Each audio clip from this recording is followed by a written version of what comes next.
Casual Friday on the Just Baseball Show. It is Friday, January 27th. Welcome to the Just Baseball Show. That's Jack McMullen, that's Aram Lane, and I'm Peter Apple. And what we normally do on Casual Fridays is shit on some teams. We're a very positive bunch, but sometimes we got to lay the wood, and that's what we're going to do on some of these teams. We have non-contenders. We're talking about biggest weaknesses for those non-contenders. But first, we have a trade. Cole Irvin is heading over to the Baltimore Orioles from the Oakland A's. And Jack, you have something that you really want to talk about the Astros. What's up, everybody? I do. Hey, guys. Yeah, I can't say that I had like a reaction to Cole Irvin going to Baltimore, because Cole Irvin just feels like another random 4 or 5 that the Baltimore Orioles have in their assortment of 4s and 5s and Grayson Rodriguez. So I'll let Aram hit on that one. But the one that I wanted to shout out was the Astros have their new GM after firing James Click, which was probably a bad decision. Like, a World Series winning general manager was fired after they won the World Series. That doesn't make much sense. But if you're going to replace him, they picked the right guy. Dana Brown, who was the vice president of scouting for the Atlanta Braves for the last 4 years, is the new GM of the Houston Astros. He is responsible for getting Michael Harris in the 3rd round in 2019, Vaughn Grissom in the 11th round in 2019, Spencer Strider in the 4th round in 2020. He's been Alex Anthopoulos' guy. Before Atlanta, he was in Toronto with Anthopoulos. Before that, they were both with the Montreal Expos and the Washington Nationals when they made that move. Dana Brown has been working with the best in the business that we have called AA. And here the Astros are going to grab Alex Anthopoulos' right-hand man after James Click negotiated an Anthopoulos-type deal with Yordan Alvarez. I thought that was a home run hire as soon as I saw it. You talk about what he's done with the Braves, but how about also that core that they've built over with Toronto? And that's something that I'm sure he had a big part of as well. I mean, he was a special assistant to the GM from 2010 to 2018 there in Toronto, where they've built this young core over that span of Bo Bichette, Vladdy, and all the other names that we love. And what's interesting too is he actually played with Craig Biggio at Seton Hall. So he ended up picking up Kevin Biggio as well, who ends up being a part of their young core, though I do think he's a guy that ends up getting moved. But they've done such a good job through the years, both the Blue Jays and now the Braves, and obviously the Astros already have it down. They've already been great, so you add another great mind into the fold here. I just hope that they let him cook. I hope Crane lets him do his job. Obviously, Dana Brown accepted this job understanding that there's going to be an owner breathing down his neck a little bit, but I'm interested to see, how the dynamic works here, because obviously Brown knows he's hopping into a job that has had a revolving door for a myriad of reasons, and also, is going to be a little bit more restrictive, maybe for lack of a better word, than most GM jobs, or maybe at least publicly restrictive. I think all GMs have owners breathing down their neck, but I would argue that Crane is one of the more involved owners in Major League Baseball. And not to mention, too, Dusty Baker and Click seem to have their issues, too. I'm curious to see how this relationship is going to work. Another relationship, sort of. Cole Irvin is now a Baltimore Oriole, and we're going to get into our weaknesses for the non-contenders. And just another reminder, these are not what we deem to be non-contenders. These are based on the Vegas win totals. We did biggest strengths. Aram and I covered that on yesterday's episode, and now we're doing the weaknesses for these multiple teams. And I think going into the Orioles, you could make the argument that their rotation is the biggest weakness. But now I think it makes it a little bit tougher. And I think now we have to brainstorm the biggest weakness now for the Orioles, because Cole Irvin is more of a 4 and a 5. I understand, but he is a decent arm at times, but with the way you both are shaking your heads, maybe the rotation is still the weakness here for the Orioles. Aram, you seem very dead set on that. Yeah, there's nothing to brainstorm here, in my opinion. I mean, there's nothing close to still as weak as this rotation is. It's going to be what? Okay, you add Cole Irvin in here. Kyle Gibson, Cole Irvin, Kyle Bradish, Dean Kramer, Tyler Wells, Grayson Rodriguez is the slew of names here. Obviously, Grayson, we're assuming, is going to start the season with the big league team. So remove Dean Kramer, I guess, right? This is a bunch of 4s at best in a good rotation, probably closer to 5s, and then a rookie who we're hoping is going to make the leap. Irvin helps a lot. I like the addition for them because if you're going to have a mediocre rotation, at least have a bunch of arms that you can at least trust to not implode. I don't trust Dean Kramer to not implode, even though he had some good flashes last year. It's an upgrade, but not enough to really make me think that anything else is a weakness for them, especially when you've got Felix Bautista in the bullpen, have Dylan Tate doing, what he did last year, Michael Givens added to the bunch there, and some other interesting arms with that bullpen. For me, it's far and away the weakness is that rotation still, but Irvin helps a little bit. If an Orioles fan out there can look me dead in the eye and legitimately sell me that they are serious when they say, oh yeah, Cole Irvin's what we needed to get over the hump. Like, that's what puts this Orioles team over the top. If you can sell me on that, saying it to my face, I'll hand you a $5 bill. Like, it's disappointing because Michael Elias, and we've said this on the podcast maybe 50 trillion times, and we're nearing 51 trillion, that he was going to escalate the payroll. And basically what he did is he signed Adam Frazier, got Kyle Gibson, and now Cole Irvin through a trade. It just is disappointing. And I'm going to continue to say that because the Orioles window is opening. Maybe they still are a year away because a lot of their prospects coming up have yet to reach the big leagues. A lot of guys that you guys have talked about on the call up, but with Gunnar and Adley there, and the lineup does look good and the bullpen looks good, they really had to add a big time starting pitcher, and Kyle Gibson and Cole Irvin just don't move the needle enough to make this not a weakness. But I got to say, there's something about Cole Irvin that I like in Baltimore, and I'm not sure what. I can't even quantify it. I just like it. But those three additions that you just named are so bland. Like Kyle Gibson, Adam Frazier, Cole Irvin. Those are Michael Givens. Okay, like that's kind of bland. It's still kind of bland. Yeah. You know what I mean? Like the Jorge Mateo move last year had a little bit more spice to it because Mateo, while he was really unsuccessful in San Diego, has all those crazy tools. Everybody knew that he had a good glove. Turns out he's got an elite glove. Everybody knew that he can run like the wind. He was top, 5% in sprint speed. So there are things that you can get excited about when your team takes a flyer on Jorge Mateo. What can you get excited about when your team signs Kyle Gibson and Cole Irvin to be the 1 and 2 in your rotation, barring like Grayson Rodriguez actually being the one when he debuts? James McCann to catch when Adley doesn't play. That's another sick addition. It's so fucking bland. Like I was hoping for more and we got nothing. Cole Irvin had an ERA below 4 last year. Okay. So 3.98. Wow. His peripherals look garbage, but he can throw strikes, Aram. Okay. So can Dallas Keuchel. And he's above 90 also. Okay. Dallas Keuchel's not above 90. He's got that. Yeah, apparently that's where they separate in Arizona. Is that thing like actually happened? Oh God. Here's the thing. This is what frustrates me is like, there's a lot on the shoulders of Grayson Rodriguez here. And I don't know if they'll probably play it off. If you ever asked Michael Elias that question, he'd say, no, nothing's on the shoulders. We have our rotation. We just added Cole Irvin, whatever. Like he doesn't have to do anything. Right. But I think if any rational fan, any rational player on this team knows that for this rotation to be anything but one of the worst in baseball, Grayson Rodriguez has to reach darn near his potential pretty quickly. And look, if he doesn't, it's okay. They've got another year. They've got time. I think Grayson's going to be really good from the jump. I really do. But it seems like that is the only guy, if you look at this entire rotation, the only guy who has a shot to be better than a 3 in the best case scenario is the guy who hasn't pitched a big league inning yet. And I think that says a lot about, what they failed to address and where they're at pitching wise. Yeah, I totally disagree. Cole Irvin has at his best a 3 in him. I don't think I don't even think so. You can't even say that with a straight face. Like, I can't give you the $5. There was a couple of times where he pitched in Oakland where he looked unhittable. Oh, I'm sure. And that's the thing. He is going to another environment where like it's going to be favorable for him. I think he's going to be fine. I think it's a good addition in a vacuum. In a vacuum. And just to wrap up, in a vacuum, they basically got Cole Irvin for free. Am I wrong? Yeah. I mean, like, look, they gave up a decent prospect and Daryl Arnaiz. I hope I say that right. He had a nice year, in the lower levels, but they don't need him because he's one of a million infielders and he's the one that's furthest away.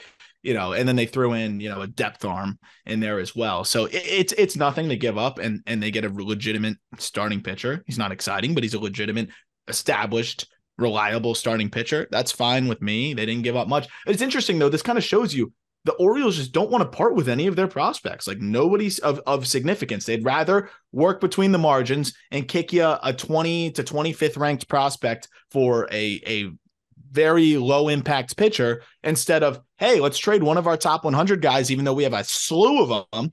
And they could probably trade two guys that aren't top 100 guys and get a legitimate arm. They opt not to. And I think that kind of says how they really feel about their team going into this year. At least that's what I think. They traded a guy that might not be a top 30 guy for a strikeout artist. Do we know what Cole Irvin's K per 9 rate is in his major league career? 400 big league innings. At least above 5. Above it's 5. Like it's got to be like 5.74. It's 6.4 Ks per 9. Oh, that's fire. Almost 7. No, it's not. It's closer to 6 than it is 7. Well, what I will say also for Orioles fans, and why I think it's safe to say they basically didn't give up anything for this guy, Cole Irvin.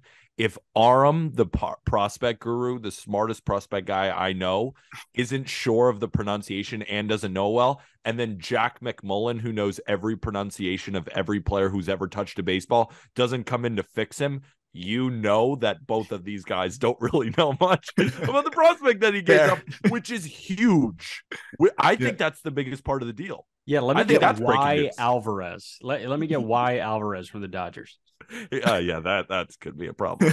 Our favorite team, the Boston Red Sox, I think have similar issues there to the Baltimore Orioles, where you could say the bullpen, I guess, is their biggest weakness. And I think maybe that might be the correct answer, but I just keep looking at this rotation and think, who's going to give them 150 innings of above of an ERA below 3? Now, the obvious answer is Chris Sale, if healthy, but at 34 years old, I just don't know if he's going to give you 150 innings. I know he's had a lot of freak injuries, so maybe he does, but I think just at this stage in his career, I don't think you can go into the season expecting 150 innings plus from Chris Sale. Then you have Corey Kluber, a guy who's also been banged up, also 37 years old, and he's projected to have a 4.68 ERA. Then you have Nick Pivetta, who I don't think has ever had an ERA below 4. Then you have James Paxton, another guy's been banged up. And then you have Garrett Whitlock, who I do like as a starter, but then you're removing him from the bullpen. And it's not like his projections going into next year are that great either. By Fangraphs, he's projected 136 innings at a 4.01 ERA. I'm curious, do you guys think, and we'll start with Jack, do you think that the rotation is the issue? Do you think it's the bullpen? Do you think it's a combination of everything? But if you had to choose, what do you think the weakness would be? Yeah, I think the weakness might be Fenway Sports Group. I think the weakness might be the reluctance to buy into the current roster and improving by outsourcing talent to this roster. But yeah, I mean, I could absolutely see the starting rotation being the problem, because I think they're going to be running out Josh Winkowski types at some point because they lack depth in that rotation. And that is a really, really sad reality for Red Sox fans. I think there's enough to hope for in the lineup, like Masataka Yoshida. Okay. You'd prefer to have Xander Bogaerts, but you got to feel good if you got Yoshida. He may not have been quote unquote worth the $90 million that he got by industry consensus, but that's a $90 million player that you just added. Rafi Devers is on the books for $330 million.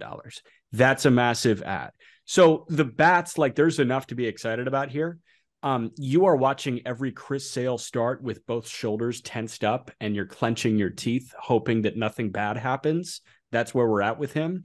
And everywhere else, there's really nothing that is a surefire thing. Bayo, you hope, is good. But yeah, I would say the rotation. I think, Aram, the only surefire thing is that Nick Pivetta is going to give you a 4.5 ERA. Yeah, that's the thing. I almost don't want to see Pivetta. Like, I'd rather them move him to the bullpen. I don't know what their plan is with Tanner Houck. Like, that's a guy that has shown flashes of being a potential middle of the rotation starter, potential 4 type. Like, maybe they like him more because of how nasty the breaking ball is as a reliever. But I just look at Nick Pivetta, James Paxton, and Garrett Whitlock, and I think Whitlock could be good, but that's another guy that was hurt. So every single guy in this rotation has had a lot of recent injury history besides Pivetta, who has put up the worst numbers. So I think they're going to roll into this season, expect multiple of these guys to go down at some point, and then they've got Bayo, who I love, waiting in the wings, and that helps a little bit. But ultimately, I mean, this bullpen, it would have been a concern for me. I don't love the Kenley signing, but he's still a reliable bullpen arm overall. Chris Martin helps. Schreiber's been good. If Houck is in that bullpen, that's a pretty good bullpen. But I'm expecting at least two of these guys to go down. And I hope I'm wrong about that, obviously. But when you look at the injury history and the age of these guys, as Peter alluded to, like, odds are not in the favor of Chris Sale, Corey Kluber, and James Paxton to stay healthy. I think at least one of those guys are going down. And then even if they're healthy, do we think Paxton or Kluber are going to pitch that well? Like, I don't know. So if those guys are struggling, this rotation has a lot weighing on Chris Sale and a lot weighing on Bayo, and then also Whitlock, if he can fully make that transition from the bullpen as a starter coming off of injury. It's all a lot of variables for me. And one of the guys that I feel the most comfortable about, again, is a rookie in Brian Bayo, and it shouldn't be that way. Jack?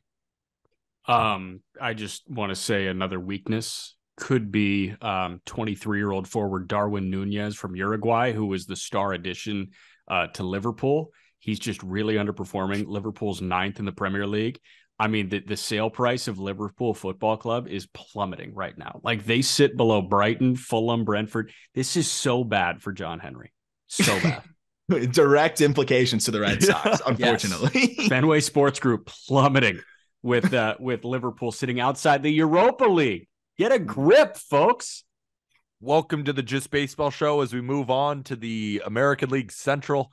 The Minnesota Twins don't have a lot of weaknesses, especially with adding Pablo Lopez to the rotation. The infield, Aram and I talked about it, is absolutely loaded. Hard to say that the bullpen is the weakness when you have one of the best closers in baseball with Yohan Duran and Jorge Lopez with how good he was. Griffin Jacks, actually, he increased his fastball at the highest rate of any pitcher from last year. He was around 92 in 2021, 95 last year. You know, they have Emilio Pagan, who is a home run machine, but Thielbar is a guy who you can plug in, who's a decent, like, 6th inning guy. So I don't think that's the weakness. I think the weakness is the outfield for the Minnesota Twins. You have Byron Buxton, who's one of the most talented players that we have in our game, but I mean, can you stay healthy? I mean, we just haven't seen it, and he's 29 years old. I'm not expecting Byron Buxton to now put forward a completely healthy season. And then in right field, you have Max Kepler, again, a guy who's been banged up basically his entire career, a really good talent, but just can't stay on the field. Then you have Joey Gallo, and I don't think that the Twins, who are predominantly a 3 true outcome club where they rely on the home run, the strikeout, and the walk, are going to make Joey Gallo somehow this different version of a guy who struggled lately, especially with the strikeouts. I mean, he does have plenty of power, but he just really struggles to put the bat on the ball. You have Nick Gordon, who can play some center field, but right now he's in a DH role, so I'm not putting him in there. Then you have Trevor Larnach as a guy in their outfield. You have Michael A. Taylor. It just feels like the Twins, if I had to pick one, it would be the outfield. Aram, do you see a weakness besides the outfield that you would put above them? The bullpen is interesting. I think I liked the trade for Jorge Lopez, though he did struggle with Minnesota. I think he's going to be fine this year. And ultimately, I think that was a nice pickup.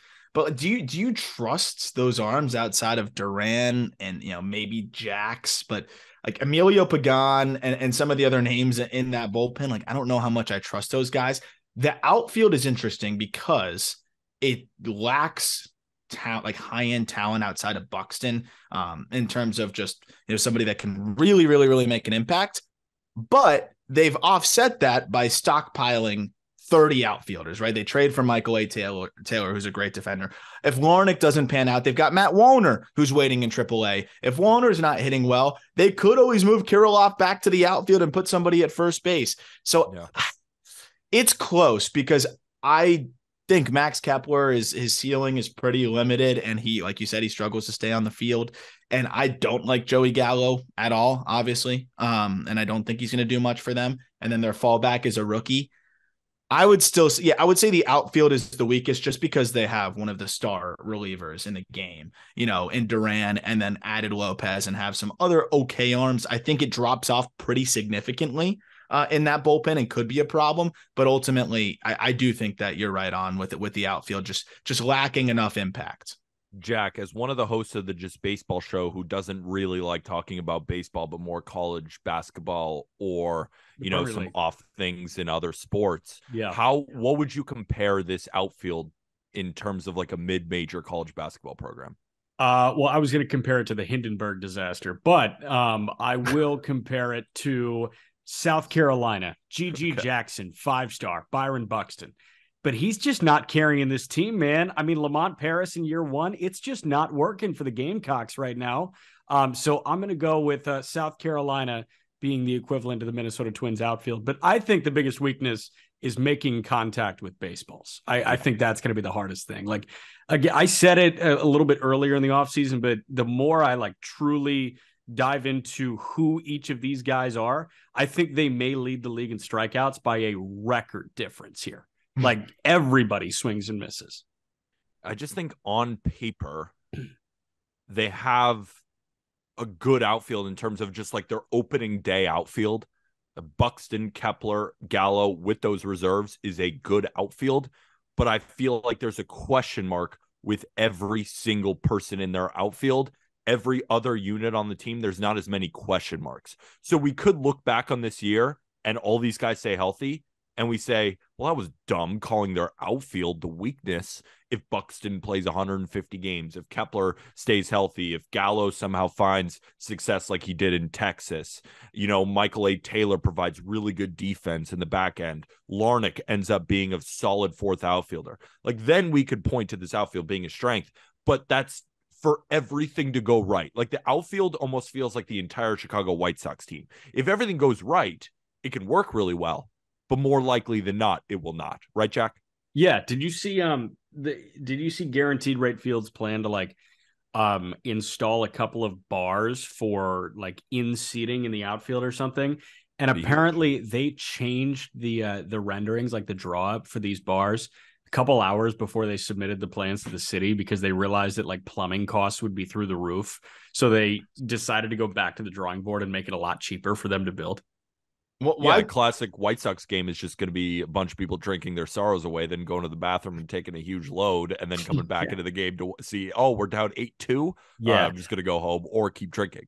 Way too big a mud pies, way too small a slices. You notice how they waited till Tony La Russa was gone to open the bars in the stadium? The Kansas City Royals, their weakness is the outfield, I think. No, what am I saying? The starting pitching. You look at the outfield, and that's the reason I look at. I don't know. Yeah, I look at a guy like Kyle Isbell. I look at Edward Olivares, and I look at Drew Waters, and I don't see anything I'm excited about. But when I look at a rotation, and of the 5 guys, I'm excited about one of them. That I think takes the cake. Like Daniel Lynch and Aram, we talked about this a little bit, has the potential to be a good pitcher, but he just hasn't put it together. And unfortunately, kind of like Riley Green and Spencer Torkelson, where the Tigers, they just have a lack of an ability to teach their guys how to hit. The Kansas City Royals, for years now, have had a lack of ability to teach their guys how to pitch. So Daniel Lynch just may never see the potential. A guy I like is Brady Singer, but Jordan Lyles, I mean, talk about bland when we're talking about the Orioles guys. No, Brad Keller is bland. And Keller I haven't even gotten to Brad Keller or Ryan Yarborough. Like, these guys are just not very good, and they don't really have anyone in waiting that I'm excited about. The bullpen at least has some decent names back there. Whether they'll be good or not, I think, is a question. So I think we just have to decide which unit excites you least, the outfield or the starting pitching. Or we'll go to you. Dude, I can't believe I'm saying it, but I think the outfield's worse. It might be. Wow.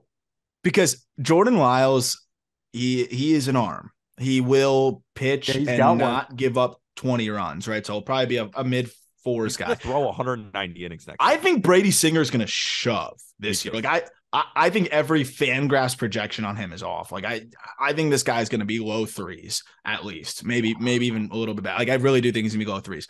Ryan Yarbrough, another guy that he is an arm who will probably give you a 4.5.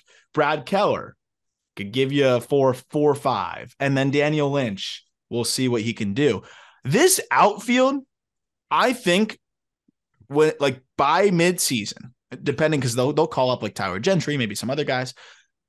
This group right here could combine for a negative F4. Yes. By mid, like the only guy that I could see being moderately productive is Drew Waters. Kyle Isbell like plays decent defense. I'm not fully giving up on him. I kind of Isbell's speed and defense, so he might be the war booster.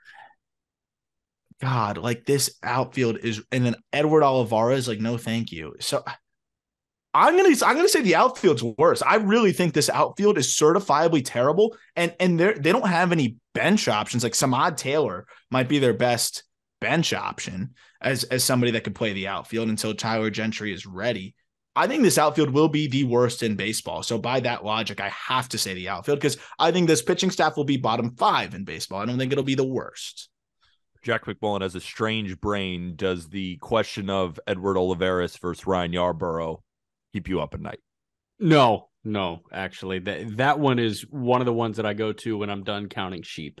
And I have to go to last-ditch efforts. Like, hey, how's Edward Olivares going to be in 2023? And then I conk. I don't think about anything anymore. I do want to do a little thought exercise with you guys. Close your eyes. Right-handed starting pitcher. Drew Waters steps up to the plate, batting left-handed. Game goes on, Orioles trailing 6-2 in the 8th. The opposing team goes to a left-handed reliever. Drew Waters can do something that very few in Major League Baseball can do, like max 2 or 3 per team. He flips around and hits right-handed in that at-bat. They call that a switch hitter, folks, and Drew Waters is one of them. You had me close my eyes for that shit? Yes. I mean, there's nothing exciting about that outfield situation. You basically just had me dream of the color brown. Yeah, I mean, brown, like, depends how pretty a brown you're looking at. Like, if it's a nice mahogany, that's great. But if it's poop colored, then that's not good. Maroon. But this is poop colored, right? This is totally poop colored outfield and poop colored starting rotation. My thing is, like, I'm more worried about the starting rotation because that is organization deep. Like, they might run into a guy that has some talent. You can't screw up a talented outfielder. Like, they've screwed up every talented pitcher except for Brady Singer. And even at the beginning of Singer's career, it looked like they screwed up Brady Singer. So we'll see. I will say MJ Melendez played 38 games in the outfield last year. If he plays in the outfield, then I like the outfield better. But I don't know what their plan is with him. I'm going to go with the pitching staff for a couple of reasons. One, I think that point you made about MJ Melendez, our guy Joel Penfield, Kansas City Royals, hosts a really good podcast. Go check him out. He mentioned that MJ Melendez, he thinks, is going to play a lot more in the outfield this year. And Nate Eaton led all of Major League Baseball in velocity from the outfield in terms of his throwing arm. So the Royals rotation doesn't have any guy who's number 1 in anything except home runs allowed. So I'm going to go with the rotation as their biggest weakness because it's that close. And if I get some MJ Melendez in the outfield, he's going to be good. And Nate Eaton throws hard. Nobody throws hard in the Royals rotation. Singer doesn't throw hard. 95. It's not number 1, like Nate Eaton. Put some respect. All right, the Detroit Tigers. I would go with the everything. Yeah, there's no wrong answer. There's really no wrong answer. I said that the outfield is their strength. You could make an argument for their infield, which features Javier Baez, features defensive runs saved and outs above average merchant Jonathan Scope. Nick Maton is their listed third baseman, and we'll see what we get from Spencer Torkelson. I don't think that's the weakness because their rotation has Eduardo Rodriguez, Matthew Boyd, Michael Lorenzen, Matt Manning, and Spencer Turnbull. And then their bullpen has Alex Lang and a bunch of... Oh, it's got to be that bullpen, dude. Yeah, their it's got to be that bullpen. Because they'll get Skubal back at least at some point this year, I'm assuming. It has to be the bullpen. I mean, outside of Alex Lang, this is bad. I mean, this is real bad arm. There's not much to like about the bullpen. I think the infield is pretty weak, but still Javi Baez is going to find a way to give you a couple wins just defensively and run into some baseballs. I think Torque's going to have a good year. I really do. So, overall, it's not great, but the infield at least has some talent there. Like this rotation, Erod has a lot to prove to make sure that this contract is not a total and utter disaster. Matt Boyd is fine. Lorenzen was actually a decent addition. I think he could be an interesting option, but he low-key kind of sucked last year. So then you have Matt Manning, who looks really good, Turnbull, who took a step back and is battling injuries. That rotation's not great, but ultimately this bullpen could be one of the worst in all of baseball. Probably the worst. It probably is the worst. There's names I really don't even know. I won't even pretend to know. So I would say bullpen, biggest weakness. Raise your hand. Gone. Raise your hand if you remember watching any of these names, like had the Detroit Tigers or their previous teams on the TV and you remember watching them pitch. Alex Lang. I've watched Lang throw. Jason Foley. Jose Cisnero. No. Once, I think. Will Vest. No. Tyler Alexander. Yeah, I think he punched out 9 in a row. Alexander did. Rony Garcia sucks. Rony Garcia, I haven't watched. Garrett Hill, I don't remember watching. Mason Englert, I've only watched because he was like a Rule 5 guy. Yeah, so, I mean, that's it. That's incredible. That's only watched Alex Lang and Tyler Alexander, and Alexander is not 9 punch-outs in a row good anymore. I've been on I'll some sum it up. Rony Garcia has had some spot starts, I think, and he's not you can't qualify him as an arm. Gotcha. I'll sum it up like this. Outside of Alex Lang, I'd say that the Rule 5 pick, Mason Englert, might be my favorite arm in that bullpen. That's incredible. And I'm being honest. So that's what I'll sum it up to. All right. Well, that was fun. Detroit Tigers, I gotta say, I'm worried. All right, the Texas Rangers are an interesting bunch because for me, I feel like it's pretty clear what this weakness is going to be. The infield we talked about is really, really good. The rotation projects to be very, very solid.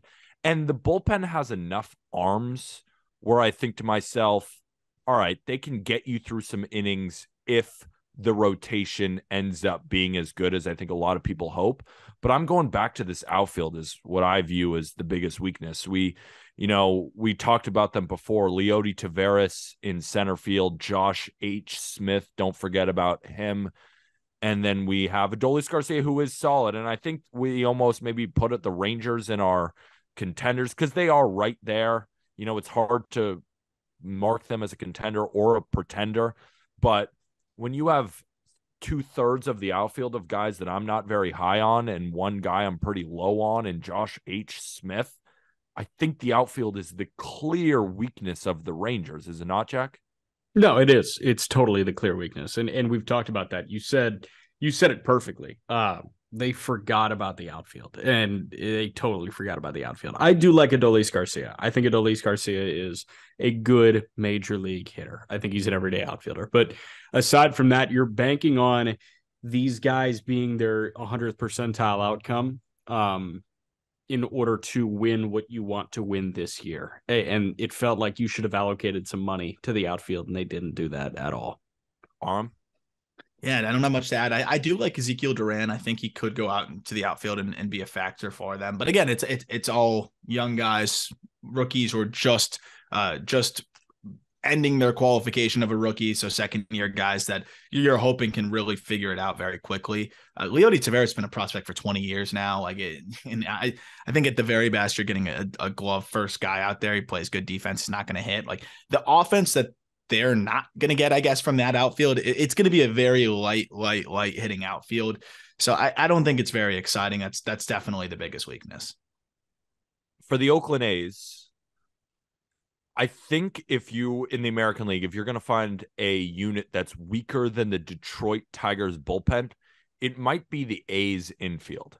Let me run you through these guys. Hey, but they've got Daryl Ernaiz. Yeah.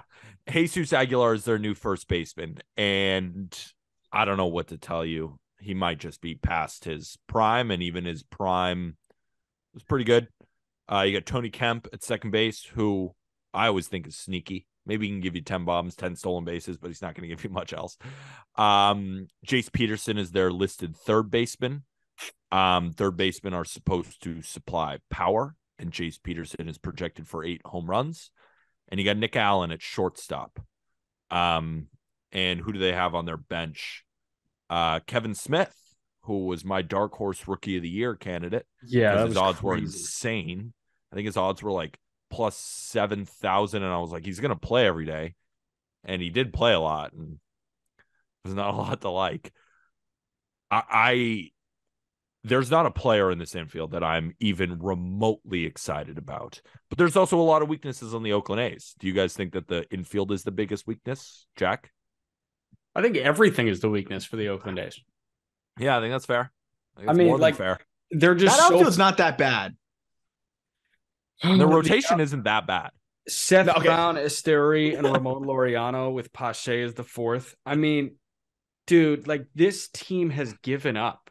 Ahead of last year, they gave up, and I don't know when they're going to start trying again, because it's not like they have a top 10 farm in baseball. What do they have? Top 20 farm? Like, they're probably in the 15 to 20 middle range. Of the pack. Yeah. Maybe even outside that. That's the thing. Like, it's such a dire situation for the Oakland A's. And if they don't move, like, they may just fold because nobody's going to show up. Nobody's going to watch this team on TV. It's a horrible situation because you've got decision makers that couldn't give less of a fuck about the team, which is just insane. And I never thought that we would be saying that about a Major League Baseball team. And usually Casual Fridays are supposed to be fun, but this is a waste of time for Oakland A's fans. It's so sad. Obviously, as a soccer guy, they might get relegated to the Champions League. Yeah, I mean, no, the Champions League is for the best teams. The championship is the worst teams in the Premier League. I knew that. Aram? So this outfield's actually not bad. I just want to clarify that. Like, Seth Brown, I think, is actually incredibly underrated. Laureano, he's been hurt. I'm interested to see how he does this year. He'll definitely be their best player. And Esteury Ruiz is a really, really exciting center fielder. So I think without a doubt, the infield is the biggest weakness. Aguilar, I think his days are pretty numbered, unfortunately. I love Jesus Aguilar. Such a good dude. But yeah, I don't know what he's going to do, especially in that ballpark, as a guy that's very line drive oriented, very much benefits from where he is playing and what environment he's in. Shea Langeliers gets me excited. That's a good catcher who's going to, I think, could be a top 15 catcher in the game by the time he gets going next year with the defense and the power that he supplies. Nick Allen will, Jack likes to talk about 320. Nick Allen's going to give you 260 with really, really good defense at short, but at what cost? Ryan Noda will be the starting first baseman pretty early, I think, in the season. Rule 5 pick for them. He mashes. I'm excited to see him. But even then, if Noda rakes that infield and Langeliers is what he could be, that infield is still the worst in baseball, probably. That's by far the biggest weakness, even for this bad team. National League, I'll run us through it. We'll start in the National League East. The Miami Marlins. Aram's fighting Miami Marlins. The offense, like, it's to Aram's point, we were talking about this in the office, like, it's not going to be worse than last year. I think an infield of Luis Arraez, Gene Segura, Garrett Cooper, if he stays healthy, and Joey Wendell isn't that bad. And the outfield, depending on how many games Jazz Chisholm plays, but we know when he's on the field, he's an incredible talent. He'll be in center. Avisel Garcia can't get any worse. And Brian De La Cruz has some spurts there where you're like, the bat's real. It's just he cannot defend out there. So I don't think it's any version of the offense. And it's definitely not the rotation. That's easily their biggest strength that we covered on the last episode. Aram, this bullpen is just bad. I mean, there is not one name in there that I'm excited to watch next year. Are you excited about any of these arms in the bullpen? The prospect guy in me is excited to see Nick Enright. That's it. And that's the crazy thing. The Marlins have taken this weird philosophy of like ground ball relievers. Even their closer, Dylan Floro, is a low 90s ground ball reliever. Richard Blyer is a low 90s ground ball reliever. I don't understand JT Chagua, low 90s ground ball reliever. Like, I don't understand what that approach is in today's game. Tanner Scott's the only stuff guy that strikes guys out, and he has no fucking clue where it's going. Oh, Kurt's been all right. Underlying metrics hate him. I think he's fine. The thing with this bullpen, though, is like all of these guys, or at least most of them, have proven to be passable. But the problem is that's all that they have is passable. So it's like you have a version almost of a bunch of number 4 starters in your bullpen, essentially, if you could make a comparison. That's where they're at. I think the bullpen is the biggest weakness. I think if they go into the year with this bullpen and they continue to ignore the bullpen, I think it's malpractice. Like I've talked about it since I used to host Locked On Marlins. Like, why aren't they addressing the bullpen? And then they act shocked and use 1-run losses as an excuse at the end of the year. Like, why do you think you lost so many 1-run games? Because your bullpen sucks. So yeah, the outfield is not good, but I don't think Avi can be worse. I think Soler is going to be all right. Like Soler has shown us that he's good when he's healthy. He will at least hit bombs, and he has hit bombs all the time. And he was just hurt last year. So, and then Jazz moving to center makes the outfield better. So 100%, that bullpen is a weakness, and you can't have a guy throwing 90-mile-an-hour sinkers as your closer in Dylan Floro. Like, he's a good 7th inning guy. That's it. Jack, I think Aram broke it down enough for us to move on to the next team. But my only problem with everything he said was he said Richard Blyer is a low 90s guy. No way. Is he? I think he is. I think low he's a low 90s from Richard Blyer. I thought he was like 86 to 88. No, I think 90, 92. Yeah. Okay. Maybe like 89 to 92. Then he broke it down perfectly because that was my only issue. Yeah. So one follow-up on the Marlins. How bad is the bench? Fortes, Birdie, Groshans, Jesus Sanchez. Do you think it's fine? It's a good bench, I think that's fine. Yeah, I mean, Birdie led the league in stolen bases. Can I say the catching situation? Like, the catching situation is really bad because Stallings obviously stinks. Fortes is so. Nasty. Paul McIntosh is like a pop-up, right? Nasty. Paul McIntosh, I think they're going to try to play at different positions. So. Okay, so Austin Allen, Santiago Chavez, Will Banfield, Joe Mack. I mean, Mack could be good, but Mack's a high A guy. Like, the light is not near the end of the tunnel for catching situation. They're in trouble at the catching position. Aram wasn't going to trade Joe Mack for Luis Ariz. No, Joe Mack's their only hope right now. He's their only hope. The Washington Fighting Nationals. Everything. Yeah, take your pick. The bullpen, if we're talking about the Tigers bullpen being bad, holy moly. I mean, you want to go through and think of guys that we have seen pitch before. The outfield, I think, is bad with Corey Dickerson, Lane Thomas, and in center field, you got Victor Robles. That is a good one to name for their weakness. Weirdly enough, the rotation has some guys that I want to turn the TV on to watch, and Mackenzie Gore and Cade Cavalli and Josiah Gray. If he just keeps the ball in the ballpark, he's got some Corbin. good stuff. I love watching Pat Corbin stats. Yeah, you and about 4 other people. The bullpen, Jack, is Kyle Finnegan is their closer. Carl Edwards Jr. is their setup. Yeah. Hunter Harvey, Victor Arano. Yeah. Erasmo Ramirez, Mason Thompson, Paolo Espino, and the best one of all is Thad Ward. I was going to say another one where you can sum it up very simply. Their best reliever is a Rule 5 draft pick. Done. That simple. Yeah. Anything else, Jack? You want to add any color on a different sport? Yeah, honorable mention the bench. Riley Adams, Ildemaro Vargas, Alex Collins, Stone Garrett. Maybe Stone Garrett was a fire pickup. I love that pickup. Okay, but like, that's the worst bench in baseball, is it not? No, it's definitely the worst bench in baseball. Yeah, the Nationals, they lack some depth there. The Cubs are an interesting bunch. Because their bullpen has some guys in it that I don't really mind if they stay healthy. Brandon Hughes is a decent reliever. Brad Boxberger is fine. Alzolay is a guy who they might put in the rotation, but in a bullpen role, I think he could be kind of decent. Rowan Wick is decent, and Julian Merriweather, if he stays healthy, can be really good. The rotation definitely has its question marks, but it's kind of similar to the Orioles in a way where there's no true ace there, but outside of Drew Smyly, I don't think anyone's going to kill you. So I sort of lean towards the outfield, but I kind of don't. This is a tough team to peg a weakness, and that's why the Cubs might go from contender to pretender. Not exactly sure.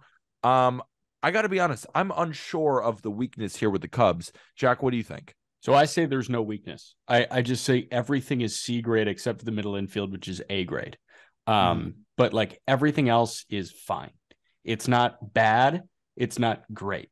They've got some great pieces, right? Seiya Suzuki is a great piece in a corner. Ian Happ is a great piece in a corner. Like Happ and Suzuki with Bellinger in center, I think is a good outfield. It's not a great outfield. It's not like a strong suit, right? B-.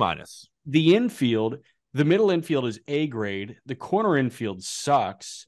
So here you are like averaging out to a C plus. Aram and I decided though that we're just pretending it's Matt Mervis. So now the corners aren't that bad. If you're pretending it's Mervis, then it's pretending B plus infield. So there we go. That's a good thing about the Chicago Cubs. So the catching situation, Barnhart and Yan Gomes couldn't be more C grade if you tried. D grade. Yeah, that is what I always see. I just think everything is C grade across the board except for the middle infield. Aram, can you find a D grade on this team? No, like, which is a good and a bad thing, right? Like the rotation, they add Tyone. Stroman's been solid. Steele looked great last year, right? I mean, and then Hendricks, I think, should be healthy at some point during the season, and hopefully he was. Thompson is all right. Yeah, but Wesneski's not even factored in. Oh yeah, and Wesneski's going to be great. The best pitcher on the team. I really like Wesneski. He could be their second best starter next year, legitimately. Yeah. So, I can't fault that rotation. It's got to be just kind of even across the board. I'd say biggest weakness is signing Eric Hosmer, and that's what I'll leave it at. Yes. The biggest weakness is a signing. I mean, Eric Hosmer, he doesn't move the needle. I think for anybody, I don't even think Cubs fans were excited to see Eric Hosmer on the roster. The Reds are interesting. Their rotation is a strength up top, but I got to say the fourth and fifth with Weaver and Sessa is certainly alarming. I think the bullpen is sneaky decent.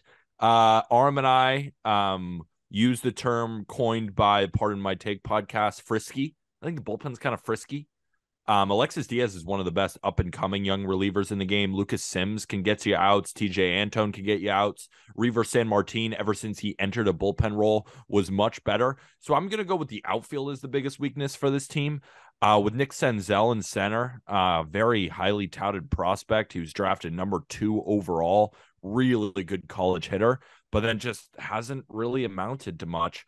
And Will Myers, if we're talking about the color brown, if we're talking about just kind of a bland player who can hit you some home runs, but maybe sell some tickets. I just don't know how much I love Will Myers at 32 years old.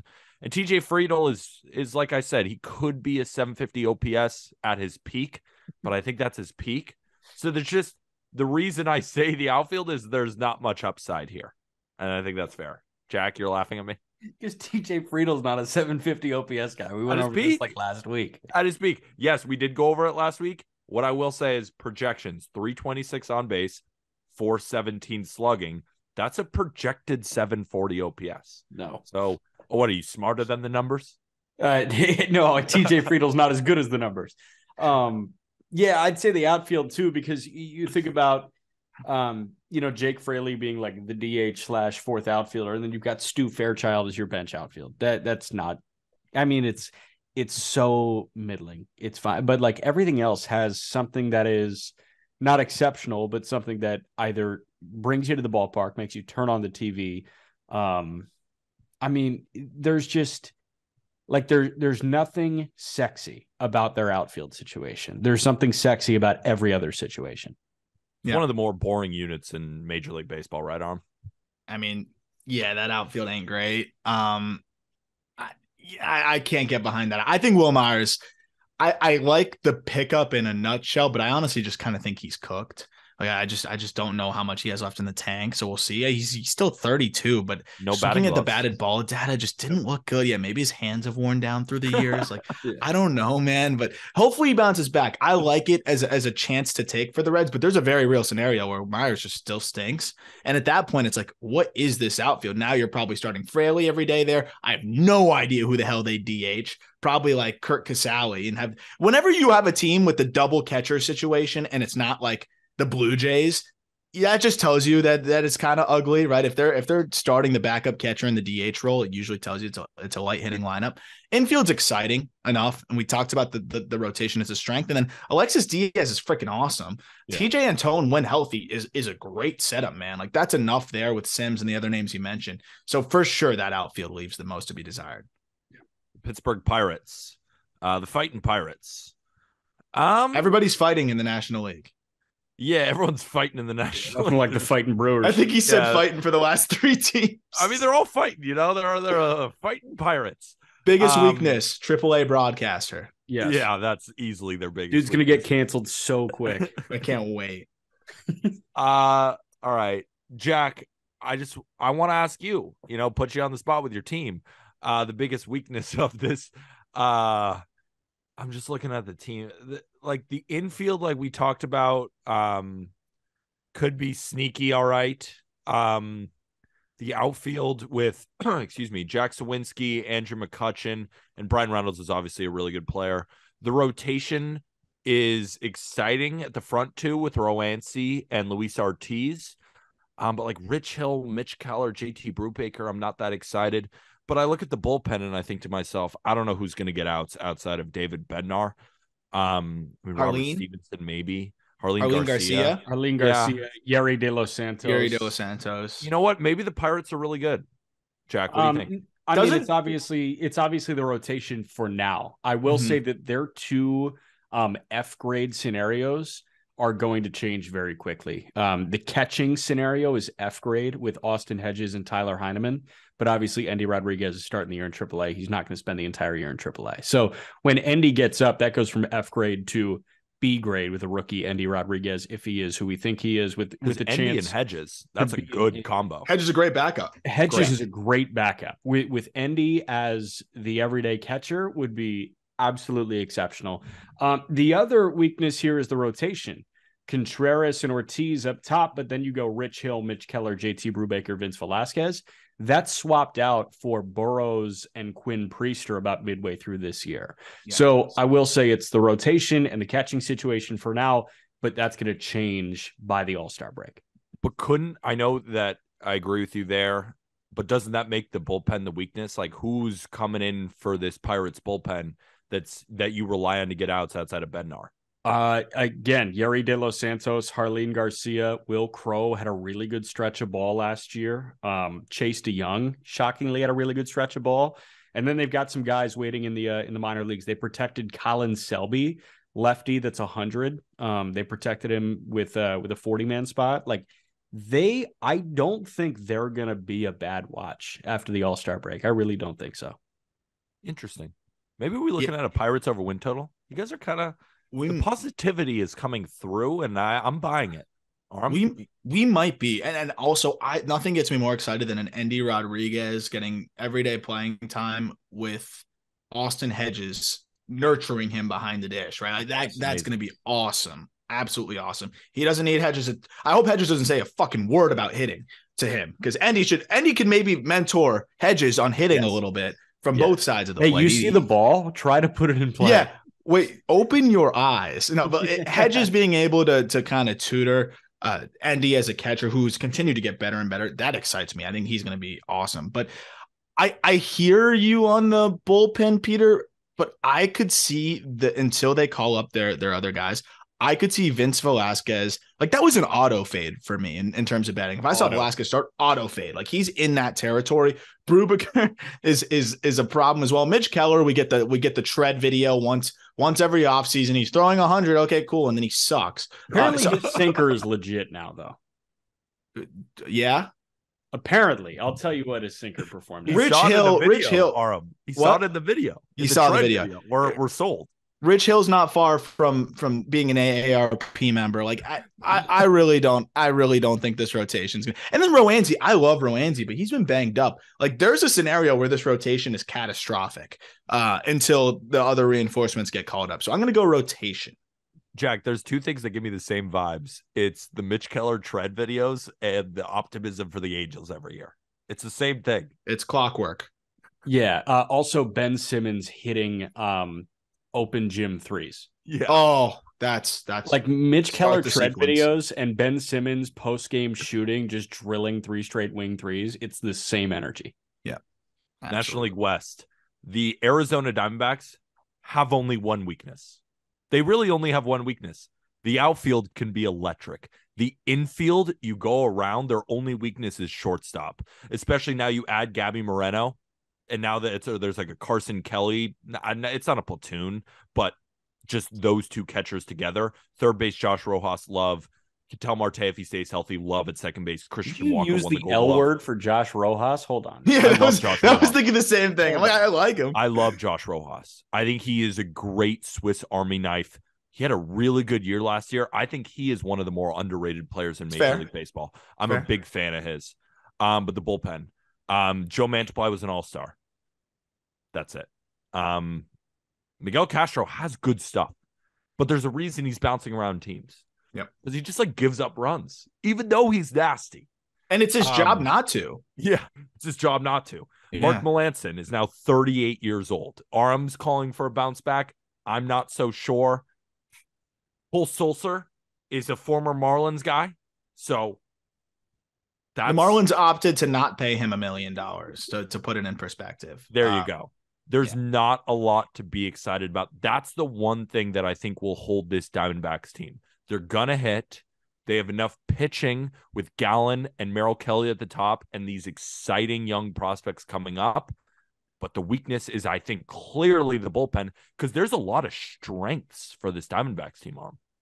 Yeah, I mean, I think with what you have rotationally already, I feel decent about it. Like Mad Bum is your biggest weakness, and at the end of the day, he settled into like being a 5 caliber starter, right? He wasn't a negative value guy. He's going to give you a mid to high 4s. It sucks, but given where he pitches, it's not the worst thing in the world. And then once you want to stop that experiment, they've got so many other arms waiting in the wings. And I honestly, I wonder how long it's going to take until Dre Jameson gets plugged right back in there. I'd rather see Dre Jameson. I think Zach Davies was a super sneaky addition. Like the guy's I was about to say, he's Davies continued like to throw. guy.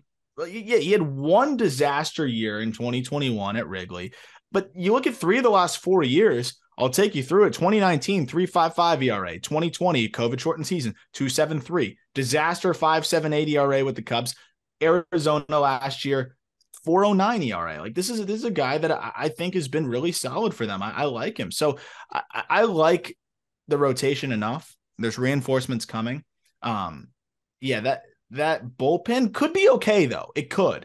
But if their biggest weakness is the bullpen that I'm not like sounding the alarms on, that's why I love this over win total for this team. Like, is Mantiply going to be an all-star? Probably not. Kevin Ginkel was fine last year. Castro could be okay. Melancon, hope he bounces back. But this is not like a atrocious bullpen, but it's definitely the weakest link.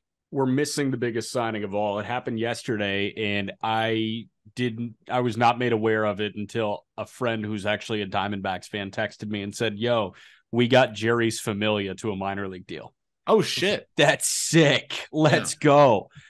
So when Jerry's Familia is the all-star representing the Arizona Diamondbacks, I gotta give him a high five and a handshake. So pitch clock's going to be a nightmare for him. Dude. He might retire after one. Okay. He's gonna be like, I can't do this. Hey, let me tell you this though. Say that. I saw a tweet, and I'm blanking on the tweet. I'll try and find it here, but the pitch clock might be a nightmare for Shohei Ohtani. He was, I think, 3rd slowest pitcher in Major League Baseball in terms of tempo with nobody on base, and then he was also 3rd slowest with runners on base. Agreed. You didn't see the Ohtani clause? They don't apply the rule to him. He can do whatever he wants. Did they call it the Babe Ruth clause or the Ohtani clause? Ohtani clause. Got you. Aram, to wrap up on the Diamondbacks, do you want to say your hot take that you said to me in the office about Brandon Pfaadt? Do you remember what you said? Oh, that I like him more than Hunter Brown? Yes. Yes. I just want to hear you kind of talk through it because we didn't really talk through it. I just remember you saying that in the office and me thinking, wow. I mean, that's high praise. Yeah, Hunter. So, and again, like we went about it with the Pirates in a way that like we can only talk about the rotation that's going to be there, but I think Fott's going to be up there really quick. I like Hunter Brown more because I like Brendan Fott more than Hunter Brown because he's got 4 pitches that he really, really trusts for Brown. Doesn't really trust the changeup as much. His fastball command is still a little bit spotty. Fott's command is phenomenal. And I think that's what really separates him. His slider is ridiculous. I think it's one of the best commanded sliders also in the minor leagues. So I just think Fott's going to come up and just shove. I think Brown is going to be really good, but I do think he's going to go through some command bouts. I think we're very quick to kind of overlook his inconsistencies in the past command wise, and also just overall in the season. He had a really good stretch in the bigs, but I think there needs to be a little bit more consistency there before we're like, boom, he's for sure, a 3. I think Fott, his floor is so damn high. I hope they call him up quick because that's a guy that I'm pushing up in our top 100 update is one of the best right-handers in the minor leagues. Take your pick with the Rockies. They suck. I don't have anything to say about them. Their outfield blows. You got Jonathan Dawson in center. You got Chris Bryant in left, who obviously we do like, but I mean, all we got is just stay healthy. And then Randall Grichuk in right field. And their DH is Charlie Blackmon. Their bench is awful. Their rotation has a bunch of 5 starters in it, and their bullpen actually weirdly okay with Bard, Pierce Johnson, Dinelson Lamet, Gilbreth. Lawrence is fine. Like they have their bullpen's actually not too bad. But their outfielder, their starting rotation, guys, take your pick, make your arguments because I'm done talking about the Rockies. Jack. It was Danny Vietti with CBS Sports that had Ohtani. Ohtani was the slowest guy with nobody on base. 22 seconds between pitches with nobody on base, which is crazy. Can we just talk about Ohtani instead of the Rockies? Yeah. No. The bench. If the Nats bench is the worst in baseball, then Colorado's bench is the second worst in baseball with Servin, Elehuris Montero, Harold Castro, and Sean Bouchard. It's horrible. Horrible. I mean, just horrible. Name to watch, though, that could come up and be a great bench option for them is Jimmy Herron.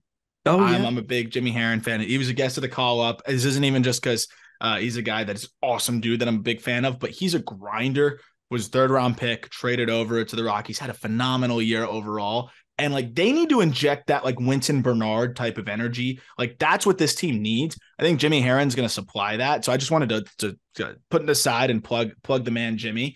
But hopefully they call him up soon because I'd way rather have somebody like him on the bench than fucking Harold Castro and Sean Bouchard.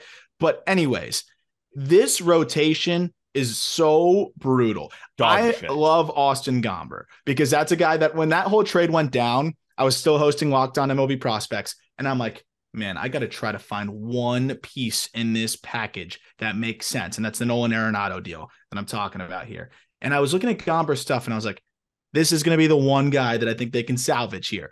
And Gomber's been good for them. But, I mean, Marquez, that's supposed to be their ace. He can't keep the ball in the yard, right? Kyle Freeland, they extended him. I don't know what Kyle Freeland is because he's been phenomenal. He's been brutal, and then he was somewhere in between. My biggest thing is this.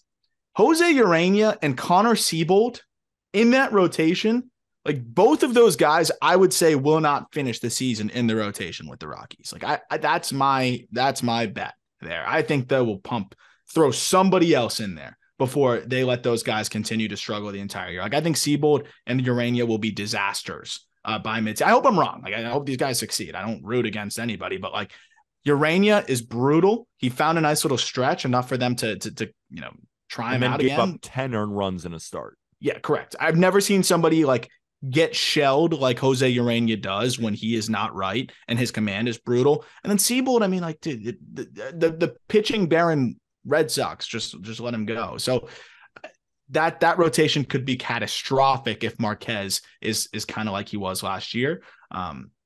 Gomber is the only guy I like really think is underrated in that rotation. And he had a 5 know how bad last year, by the way. He had a 5.56. Yeah, that's what I was about to say. You want to know how bad this Rockies rotation? The only guy you're excited about had a 5.56 ERA last year. Like, he was good in spurts, but he was kind of horrible. He was kind of horrible. I would say probably. I mean, Marquez is obviously the best arm. He had a 4.95. You got to take it with a grain of salt, obviously, where they're pitching. But is Freeland good? Like, if you had to take a bet, who's going to have the best ERA in this rotation this year? I think I'm taking Kyle Freeland in his 4.53 last year, because Kyle Freeland went 4.33 in 2020, 4.33 in 2021, and 4.53 last year. If I'm betting on the guy with the 4.53 the year before to win the Rockies ERA title, like, that shows you how bad it is, even with it being Coors Field. I don't care. Like, that's a bad rotation. Rockies gave up 873 runs last year. There was only a few teams in Major League Baseball that allowed 800. That was by far the most. I'm not excited for any of these pitchers at all. Not even slightly. No. Jack, anything to add to this glorious Rockies team? You got a joke maybe to cheer me up. You're going to compare them to a mid-major college basketball team. You're going to talk about low-level soccer. What do you got to add? No, I was just going to say I can't wait to watch Gabriel Hughes starts in minor league baseball, 10th overall pick this last year. You'll be watching with your son. Yeah, with my son. With a kid. I don't know. Like, he's not going to be up for like 4 or 5 years, man. I know. That's fine. I'm excited to watch Gabriel Hughes, college right-hander. He may spend the majority of the year in high A, maybe get a cameo in double if he's performing well. But like, that's the type of thing where I think it's Root Sport. No, Root is Seattle. I don't know. The station that broadcasts Rockies games, they should be putting on like Spokane Indians games, and they should be showing Gabriel Hughes starts. Last thing, not Rockies related, that I got to show you guys this week. Andrew Painter has been at Cressy all offseason. I watched the bullpen. He looked insane. I just saw a photo of him and Cressy together, and this guy looks jacked. I mean, if we're talking for the YouTube folk, you're getting some eye candy right now with Andrew Painter. But it's supposed to be a lanky right-hander, and he looks jacked. If you're looking for best pitcher in minor league baseball, can quickly become the 3 for Philly by the All-Star break, yep, give me Andrew Painter. Tristan McKenzie is dreaming of that body. Dude, and Painter's got it at 20. Tristan McKenzie's got to sign up for whatever Cressy program Andrew Painter just did. This is insane. So Andrew Painter already reached 101 last year. I believe he might have even topped out at 102. Now he might be sitting 98, 99. I mean, this guy could put the Phillies over the top this year. No doubt about it. We'll have more on him when we come out with the top 100 update, but he is ridiculous. Top 100 update coming soon on justbaseball.com. Make sure to check out all of that prospect coverage on the Call Up, hosted by Aram, and you see our guy Jack McMullen hopping on from time to time. NFL best bets for the conference championship. Any of my football fans out there, any of my not gambling degenerates out there, go check out that podcast with Colby and I. We just finished it. Plenty of more stuff coming out on justbaseball.com. We have a bunch of new articles. Best way to support this podcast is get yourself some Just Baseball merch, which is in the episode description. We got athletic long tees, we got hats, we got sweatshirts, we got shirts. I'm rocking one of them. I think that's it. And if you don't want to spend a dime, we totally understand. If you could leave a 5-star review on Spotify or Apple Podcasts, get this podcast humming. We greatly appreciate it. We wouldn't be here without all of your guys' support. That was us shitting on some teams. Hopefully you enjoyed it. Next week, buying or selling down years. And then we have a slew of content coming, from previews to top 10s. My top 100 overall players is coming. College baseball content, fantasy baseball content, the World Baseball Classic content, the whole 9 here on the Just Baseball Show. And with that, thank you, everybody.